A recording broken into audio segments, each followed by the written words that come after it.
do for families. And we started to research, what happens when a family has a death in the home. And the answer to that research came that, they're doing it themselves. Neighbors are doing them, parishioners, all these people are exposing themselves to bloodborne pathogens unnecessarily. And we thought, hey, we've got the training. We'll come in. We'll do this job. And interestingly enough, it turned out to where all these jobs are covered by insurance policies. So now what we do, running a business is great, but we also get to help families out for next to nothing. Right, right. And I think that's important. And I think, I talk about this all the time, is that we were a little soft. We baby boom parents were a little soft. I'll admit it. I was relieved when my husband's number didn't get called. He was in the lottery for Vietnam, and I was relieved. I'll admit that. I was relieved that he didn't get called up and didn't get drafted. And we, for a while, were very disconnected. And I think what you guys are going to bring, not only to the business world, but to America, and I know that sounds really corny, but is that you guys know the difference between life and death. You guys know what a real problem is and what a problem you're just making up. And it's got to be frustrating for you when sometimes, Ryan, you look at the news, and I know it's frustrating for me, and you think, this is what we're arguing about? There's a lot more important things. Yeah. I mean, there's nothing you can say more than that. It's just a crazy, crazy time. How is this business taken off? Have you found that it's been pretty easy to find clients? This is our first business venture, of course, and it's a learning process. It has taken off, we would like to say, but there are bumps in the road that we didn't realize at first that we're a part of the business world, and we're learning, but we're getting stronger. And I think the biggest challenge is public awareness. This is a new industry in that. Cleanups have always happened, but this is the first time really in the history of America where these things are being treated with a mindset of really wanting to have a full decontamination and things like that. And so our biggest challenge is letting people know that services like ours exist out there, just so your cousins, your neighbors, and your parishioners aren't doing these things when they don't have to. We just want to let people know that we're out there. It seems to me that, and I hate to say, because, insurance companies are on my top 10 list of people to hate right now. But that's really seems to me where the people is, that you've got to get in with the people that come out and look at these claims so that they can say, you know what, you can get this cleaned up by a professional. Here's some people to choose from. That seems to me that would be the way to do it. Right. The adjusters can be families' best friends in these scenarios. I've seen some insurance companies really step up to the plate and take care of their policyholders, which is always great for us, but it's even better for the family because no corners are being cut in the residence.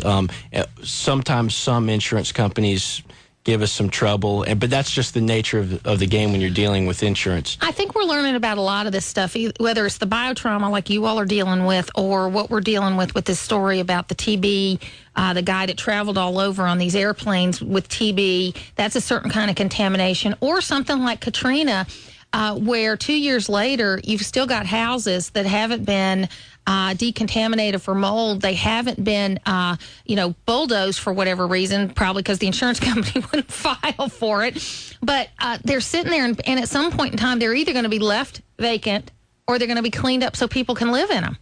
And that's really the question that you all address in a lot of cases, Ryan, that is this going to be a house someone's going to live in tomorrow, next year, and 10 years from now, or is this going to be a house someone's going to abandon? What do you think? Well, I think the answer to that is our goal in stepping into a home in every scenario is that we're going to basically make it habitable, same or next day. They might not get carpet or new flooring put in, the next day, just simply because those are things that we contract out. But as far as the decontamination goes, they're going to be able to step right back into that home as soon as possible. Now, you guys were both Marines, and you were in how long? 3 years? Yes. Right. 3 years, and you were going to be in what? I'm almost in for 6 at this point, and I'm fixing to be out in November. In November. So you were in for 3 years. What was that day like? Because we've got a couple of minutes left. When you went to your dad and you said, I'm joining the Marines. He'd kind of expected it. I've always I've always teased the idea around with the family, and he knew that I looked up to my granddad, and